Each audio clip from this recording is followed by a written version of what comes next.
Chapter ৩৬৫ unique শখের vampire cathedral of serenity রাতবেলা দেখতে খুব সুন্দর লাগছিল। আকাশের অনেক উঁচুতে থাকা সিঁদুরে চাঁদটা যেন সেই সৌন্দর্যে বাড়তি মাত্রা যোগ করেছিল। চাঁদের সেই শীতল আলোয় সারা পৃথিবী ভেসে যাচ্ছিল। লিওনার্ড মিচেল তার ঘরের ভেতর ঢুকল। সে হাত থেকে লাল রঙের এক জোড়া গ্লাভস খুলে কাঠের একটা টেবিলের ওপর ছুঁড়ে মারল। তার মুখে দুশ্চিন্তার ছাপ খুব স্পষ্ট। সে জানালার কারুকাজ করা কাঁচের সামনে গিয়ে বসল। বাইরে থেকে আসা চাঁদের আলোয় সে যেন স্নান করছিল। টানা 10 সেকেন্ড ঘরে অদ্ভুত এক নীরবতা ছেয়ে থাকল। তারপর সে দাঁতে দাঁত চেপে খুব নিচু গলায় বলল, তাহলে তুমি আসলে একটা প্যারাসাইট। লিওনার্ডের নিজের কানেই নিজের গলাটা অদ্ভুত শোনাল। তার কণ্ঠে রাগ, উত্তেজনা, বিষণ্ণতা আর ভয় সব একসাথে মিশেছিল। ঠিক সেই মুহূর্তেই তার মনের ভেতর বয়স্ক মানুষের মতো একটা গলা প্রতিধ্বনি করে উঠল। সেটা বলল, তুমি চাইলে ওরকমটা বলতে পারো। তুমি আসলে কি চাও? তুমি কি পরজীবীর মতো আমার জীবনী শক্তি শুষে নিয়ে বেঁচে আছো, নাকি তুমি অপেক্ষা করছো আমি কখন শক্তিশালী হব যাতে তুমি আমার বিয়ন্ডের ক্যারেক্টারিস্টিক একদম গিলে খেতে পারো? লিওনার্ডের গলা নিচু হলেও কথাগুলো সে বেশ দ্রুতই বলে গেল। সে আসলে বলতে চাইছিল যে তাকে কি কোনো হিউম্যানয়েড ওষুধের মতো চাষ করা হচ্ছে কি না। সেই রহস্যময় বয়স্ক গলাটা লিওনার্ডের মনের ভেতর হো হো করে হেসে উঠল। আমি তো তোমার জন্য একটা দারুণ সুযোগ হিসেবে এসেছিলাম। তুমি কি সবসময় সেটাই ভাবতে না? তুমি তো নিজেকে এই যুগের একমাত্র নায়ক মনে করতে। আসলে তুমি মুখে যতটা অহংকার দেখাও, ভেতরে ভেতরে মোটেও ততটা নও। দিন শেষে তুমি আমাকে ঠিকই ভয় পাও। হি হি, আমি তোমাকে অ্যাক্টিং মেথড শিখিয়ে দেওয়ার পর তুমি সেটা নিয়ে ঠিকমতো পড়াশোনাও করনি। তুমি খুব ভাষাভাবে সেটা চেষ্টা করেছিলে। তুমি অনেকটা সময় নষ্ট করে ফেলেছিলে সেটা হজম করতে, এমনকি তুমি সেটা লুকিয়েও রেখেছিলে। তুমি নাইটমেয়ার ওষুধের পেছনেও ছোটনি। যখন তুমি ট্রু ক্রিয়েটরের অনুসারীদের কাছে ধাক্কা খেলে, ঠিক তখনই তুমি সিকোয়েন্স 7-এ পৌঁছাতে রাজি হলে। তোমার এই অনুশোচনা থেকেই এখন ভুলভাল চিন্তা মাথায় আসছে। লিওনার্ড, একটু ঠান্ডা মাথায় ভেবে দেখো। আমি কি চার্চ অফ এভারনাইট সম্পর্কে জানি না? আমি যখন তাদের সাথে লড়তাম তখন এই চাইনিজদের জন্ম হয়নি। আমি কি জানতাম না যে এই চার্চের লোকেরা প্যারাসাইটদের ব্যাপারে জানে? আমি কি বুঝিনি যে রেড গ্লাভসরা উচ্চ পর্যায়ের বিয়ন্ডারদের ঠেকাতে অনেক গোপন রহস্য জেনে বসে আছে? তা সত্ত্বেও আমি কি তোমাকে রেড গ্লাভসে যোগ দিতে বাধা দিয়েছিলাম? লিওনার্ডের মুখের ভাব কয়েকবার দ্রুত বদলে গেল। অবশেষে সে একদম চুপ হয়ে গেল। সেই রহস্যময় কণ্ঠটা আবার হাসল। তোমার কি মনে হচ্ছে যে তোমার আসল বয়সের চেয়ে তুমি বেশি বুড়ো হয়ে যাচ্ছ? তা তো নয়, তাই না? আমি অন্তত আরও 100 বছর বাঁচতে পারব। আমার হোস্টের জীবন কেড়ে নেওয়ার জন্য আমার কোনো তাড়াহুড়ো নেই। আর তোমার বিয়ন্ডার ক্যারেক্টারিস্টিকের কথা বলছ? আমরা একই পথে নেই যে আমার ওটা কাজে লাগবে। আমি যদি ওটা গিলে ফেলি তবে ওটা বিষ খাওয়ার মতো হবে। আমি পাগল হয়ে যাব এবং নিজের নিয়ন্ত্রণ হারানোর ভয় বেড়ে যাবে। তুমি কি মনে করো আমি ওরকম বোকামি করব? এভারনাইটের পথ হল জায়ান্ট আর ডেথের সাথে যুক্ত, কিন্তু আমার বিয়ন্ডার পথের লক্ষ্য হল অ্যাপ্রেন্টিস আর সিয়র হওয়া। লিওনার্ড চাঁদের আলোয় আলোকিত নিজের শরীরের দিকে তাকাল। একটু ভেবে নিয়ে সে আবার জিজ্ঞেস করল, তুমি আসলে কি করতে চাও? তোমার উদ্দেশ্য কি? মনের ভেতরের সেই বয়স্ক কণ্ঠটা একটা দীর্ঘশ্বাস ফেলল। আমি কি তোমাকে আগেই বলিনি? আমার অনেক বড় ক্ষতি হয়েছে আর সুস্থ হওয়ার জন্য আমার একজন হোস্ট দরকার ছিল। আমার একজন ভয়ঙ্কর শত্রুর হাত থেকে লুকিয়ে থাকাও দরকার ছিল, আর সেজন্য চার্চ অফ এভারনাইটের এই পরিবেশটা হোস্ট হিসেবে বেশ চমৎকার। লিওনার্ড মাথা উঁচু করে ছাদের দিকে কয়েক সেকেন্ড তাকিয়ে থাকল। তারপর গম্ভীর গলায় বলল, আর্চবিশপ বা অন্য উচ্চপদস্থ কেউ কি তোমাকে ধরে ফেলতে পারবে? বা কোনো সিল্ড আর্টিফ্যাক্ট কি তোমাকে খুঁজে পাবে? সেই কণ্ঠটা বেশ আয়েশ করে উত্তর দিল, যদি প্যারাসাইটদের এত সহজেই খুঁজে পাওয়া যেত তবে সেসিমিন নামের ওই লোকটা তোমাদের শুধু সতর্ক করে দিয়ে ছেড়ে দিত না। সে তোমাদের সবাইকে ধরে চেক করতে পাঠাত। অবশ্যই প্যারাসাইটরা কিছু চিহ্ন রেখে যায়। চার্চ অফ এভারনাইটের কাছে সেটা ধরার উপায় আছে, কিন্তু সেটা বেশ জটিল আর ঝামেলার কাজ। তাতে অনেক বড় ক্ষতির ভয় থাকে। এমনকি সেটা এভারনাইট গডেসের ওপরও প্রভাব ফেলতে পারে। তাই যতক্ষণ না তুমি বড় কোনো পদে যাচ্ছ বা হাই লেভেল মিটিংয়ে যোগ দিচ্ছ অথবা গ্রেড 0 সিল্ড আর্টিফ্যাক্টের সামনে যাচ্ছ, ততক্ষণ ভয় পাওয়ার কিছু নেই। ততদিনে আমার শরীর ঠিক হয়ে যাবে আর আমি আমার নিজের পথে রওনা দিতে পারব। লিওনার্ড খুব মন দিয়ে কথাগুলো শুনল। খানিকক্ষণ পর সে বলল, তোমার একজন ভয়ঙ্কর শত্রু আছে? সে কে? বয়স্ক কণ্ঠটা শব্দ করে হাসল। সে বলল, আমি তার নাম জানি না, তবে তার বংশের নাম জানি। সেটা কি? লিওনার্ড জানতে চাইল। কণ্ঠটা হঠাৎ খুব নিচু আর গম্ভীর হয়ে গেল। সে শুধু একটা নাম বলল, আমন।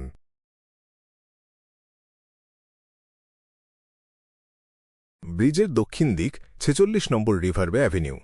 বাড়ির মালিকরা তখন রাতের খাবার খাচ্ছিলেন। হঠাৎ দরজার বেল বাজার শব্দ শোনা গেল। বাড়ির একমাত্র পরিচারিকা দরজা খুলতে গেল। দরজার ফুটো দিয়ে বাইরে তাকাতেই সে দেখল সাদা-কালো চেক পোশাক পরা একজন পুলিশ দাঁড়িয়ে আছে। সে ভয় ভয় চোখে দরজা খুলে জিজ্ঞেস করল, স্যার, আমি কি আপনাকে কোনো সাহায্য করতে পারি? বাইরে দাঁড়িয়ে থাকা পুলিশটি আর কেউ নয়, স্বয়ং ক্লাইন মোরেত্তি। সে ছদ্মবেশ নিয়ে এখানে এসেছে। এমলিন হোয়াইট নামের সেই ভ্যাম্পায়ারের প্রতিবেশীরা আসলেই কতটা শান্তিপ্রিয় সেটা জানাই ছিল তার উদ্দেশ্য।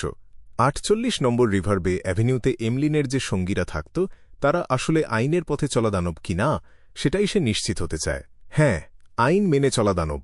শুনতে একটু অদ্ভুত আর মজার লাগলেও এটাই ছিল ক্লাইনের আসল ভাবনা। সে যে পুলিশের পোশাক পরেছিল সেটা কোনো দর্জিকে দিয়ে বানানো নয়। সে তার সাধারণ পোশাকের ওপর বিভ্রম বা হ্যালুসিনেশন তৈরি করে এমন একটা রূপ দিয়েছে। একজন জাদুকরকে তো জাদুকরের মতোই কাজ করতে হবে। ক্লাইন ৪৮ নম্বর বাড়িতে কোনো নজরদারি করেনি, কারণ সে নিশ্চিত ছিল এমলিনের সঙ্গীরা অনেক আগেই সেখান থেকে পালিয়েছে। ভ্যাম্পায়ারের মতো দানবদের জন্য একজন সঙ্গী কয়েকদিন নিখোঁজ থাকলে ঘর পাল্টানোই হল সবচাইতে স্বাভাবিক কাজ। তারা নিশ্চয়ই ভাবছে এমলিনকে চার্চের লোকেরা ধরে নিয়ে গেছে, নয়তো সে মারা গেছে। তাই ক্লাইন এখন এলাকার মানুষের কাছে খবর নিয়ে তদন্ত করার সিদ্ধান্ত নিল। সে সাধারণ মানুষের প্রতি একজন নিচু পদের পুলিশের মতো একটু অহংকারী ভাব দেখাল। মাথার হ্যাট না খুলেই সে চিবুক উঁচিয়ে বলল, আমি তোমার মালিকের সাথে কিছু কথা বলতে চাই। পরিচারিকা বেশ ঘাবড়ে গিয়ে ভেতরে গেল। একটু পরেই সে ৩০-এর কোঠায় বয়সের এক ব্যক্তিকে নিয়ে ফিরে এল।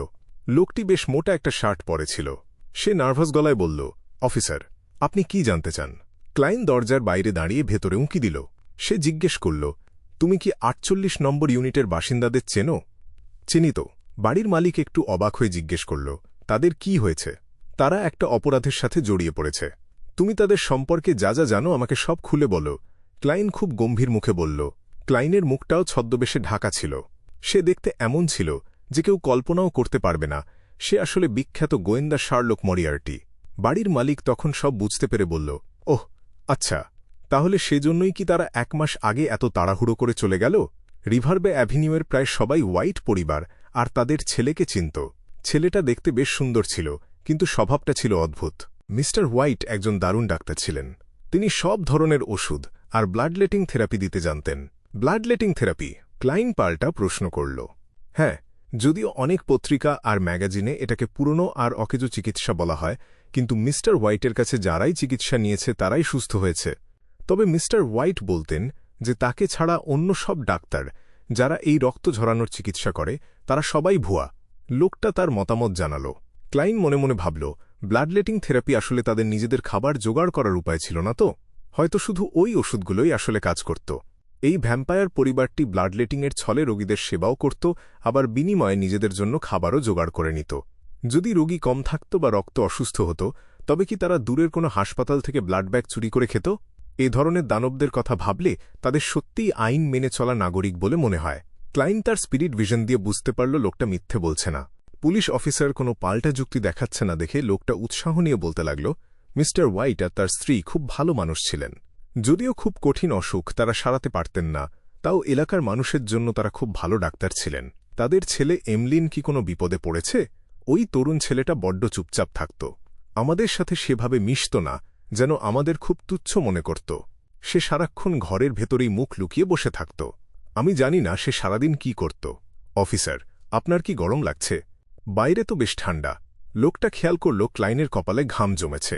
ক্লাইন মনে মনে ভাবল, ছেলেটা আসলে দিনের বেলা সূর্যের ভয়ে লুকিয়ে থাকত আর রাতে বের হতো। সে কপালের ঘাম মুছে বলল, এই কেসের পেছনে আজ সারা দিন আমাকে এখানে হাঁটাহাঁটি করতে হয়েছে তো, তাই একটু গরম লাগছে। এরপর ক্লাইন তার সাজানো প্রশ্নগুলোর মাধ্যমে হোয়াইট পরিবার সম্পর্কে অনেক কিছু জানতে পারল। সে একে একে সবকটি ঘরের দরজায় টোকা দিল, লোকজনের সাথে কথা বলল এবং সবার তথ্য মিলিয়ে দেখল। সবার কথা থেকে একটাই সিদ্ধান্ত পাওয়া গেল, হোয়াইট পরিবার আসলেই খুব দয়ালু, মিশুক আর আইন মেনে চলা মানুষ ছিল। ক্লাইন আকাশের সিঁদুরে চাঁদের দিকে তাকিয়ে ভাবল, এটা তো কোনো ভ্যাম্পায়ারের বর্ণনার সাথে মিলছে না।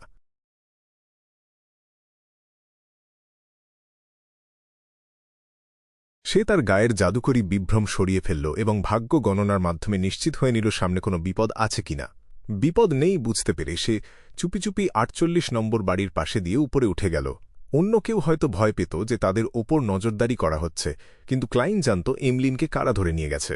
বাড়ির দ্বিতীয় তলায় পা রাখতেই সে দেখল ঘরগুলো সব অগোছালো হয়ে পড়ে আছে। অনেক জিনিসপত্র তারা সাথে করে নিতে পারেনি। ঘরগুলোর অবস্থা দেখে বোঝাই যাচ্ছিল তারা খুব তাড়াহুড়ো করে পালিয়েছে। সে পড়ার ঘরে লতাগুল্মের ওপর লেখা কিছু দামি বই আর ঘরোয়া চিকিৎসার কিছু প্রেসক্রিপশনও দেখতে পেল। হাঁটতে হাঁটতে ক্লাইন যখন একটা শোবার ঘরে ঢুকল, তখন তার চোখের সামনে অন্ধকার কিছু ছায়া ভেসে উঠল। সে এক মুহূর্তের জন্য বেশ চমকে গেল। সে ভাবল কেউ তাকে অ্যাম্বুশ করার জন্য ওত পেতে বসে আছে। সে প্রায় তার দিয়াশলাই জ্বালানোর জন্য আঙুল মটকে ফেলেছিল, কিন্তু কোনো আক্রমণ হল না। জানালা দিয়ে চাঁদের আলো এসে সারা ঘরে ছড়িয়ে পড়ল।